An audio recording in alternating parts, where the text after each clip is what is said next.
Hi అండి. ఈరోజు నేను మీ ముందుకు తీసుకొని వచ్చిన ఐటెం వచ్చేసి రసం రైస్ అనమాట. రసం సపరేట్, రైస్ సపరేట్ లేకుండా రసం రైస్ సూపర్గా ఉంటుంది.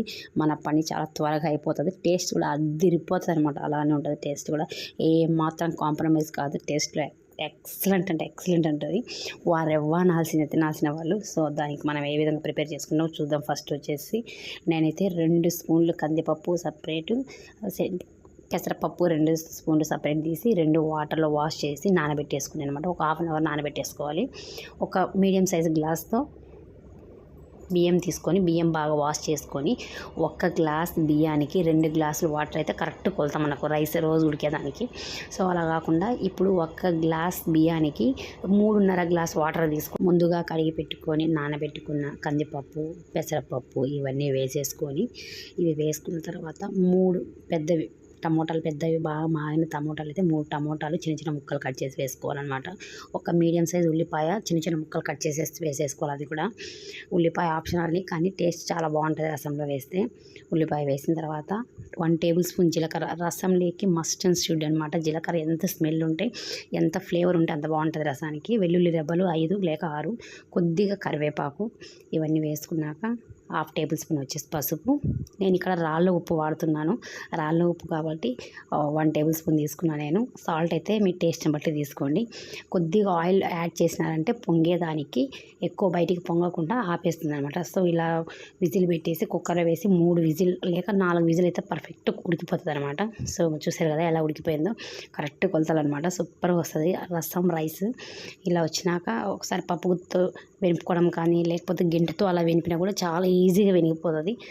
ఇలా బాగా మెత్తగా, కొద్దిగా మరీ మెత్తగా లేకుండా, మరీ అలా అని మెతుకులుగా మనకు కనిపించకుండా కొద్దిగా అలా వెనుపుకున్నామంటే అయినా బాగుంటుంది అనమాట. ఇప్పుడు నేను ముందుగానే నిమ్మ సైజ్ అంతా చింతపండు నానబెట్టి పెట్టాను. అది మొత్తం గుజ్జు తీసేసుకొని ఆ చింతపండు నీళ్ళు ఇప్పుడు ఈ రసం అన్నంలో కలిపేసాను అనమాట. బాగా కలుపుకున్నాక కొద్దిగా మీడియం ఫ్లేమ్లో పెట్టుకొని పొయ్యి మీద పెట్టేసుకోవాలి. ఇది సపరేట్ పొయ్యి మీద పెట్టేసుకున్నాక వాటర్ యాడ్ చేయాలి. కొద్దిగా లూజ్ కావాలనుకున్నప్పుడు కూల్ వాటర్ అయితే వేయద్దండి, కొద్దిగా హాట్ వాటర్ వేయండి. కొద్దిగా హాట్ వాటర్ వేస్తే మనకు మరీ ఏమంటారు జిగురుగా లేకుండా బాగా వస్తుంది అనమాట. చిన్న కళాయి తీసుకొని 1 టేబుల్ స్పూన్ ఆయిల్ వేసి 2 టేబుల్ స్పూన్లు కానీ 3 టేబుల్ స్పూన్లు కానీ నెయ్యి వేయండి. నెయ్యి వేసినాక ఉద్దిపప్పు, కొద్దిగా పచ్చిశనగపప్పు, ఇవన్నీ బాగా కొద్దిగా వేగిన తర్వాత వెల్లుల్లి రెబ్బలు 5 కానీ 6, కొద్దిగా హాఫ్ టేబుల్ స్పూన్ జీలకర్ర, హాఫ్ టేబుల్ స్పూన్ ఆవాలు, కొద్దిగా కరివేపాకు. ఇవి వేగిన తర్వాత ఎండుమిరపకాయలు వచ్చేసి 2 ఎండుమిరపకాయలు తుంచి వేసుకోవాలి. తర్వాత వచ్చేసి కొద్దిగా ఇవన్నీ వేగిన తర్వాత కొద్దిగా ఇంగువ మస్ట్ అండ్ షుడ్ అని. ఇంగువ వేస్తే రసానికి టేస్ట్ సూపర్గా వస్తుంది. ఇంగువ వేసి వేపుకున్నాక నేను రసం పౌడర్ అన్నంలో యాడ్ చేయట్లేదు, మంచి ఫ్లేవర్ వస్తుంది అనేసి రసం పౌడర్ని నేను 1.5 టేబుల్ స్పూన్ రసం పౌడర్ వచ్చేసి ఈ పోపులోనే వేస్తున్నాను అనమాట. వేసుకొని సిమ్లో మొత్తం స్టవ్ ఆఫ్ చేసేసిన తర్వాత ఈ రసం పౌడర్ వేసుకొని ఆయిల్లో మిక్స్ చేసుకోవాలన్నమాట. బాగా ఈ నెయ్యిలో బాగా వేగుతుంది కదా, మంచి అరోమా సూపర్ స్మెల్ ఉంటుంది అనమాట. ఇప్పుడు మనం ఈ తర్వాత తీసుకెళ్ళేసి ఇంకా రసం రైస్లో కలిపేసుకోవడమే అనమాట. బాగా కలుపుకొని మీకు వాటర్ ఇది జోరుగా కావాలంటే చెప్పాను కదా, హాట్ వాటర్ యాడ్ చేసుకోండి, లేకపోతే అవసరం లేదు. మాకైతే కరెక్ట్గా సరిపోయింది.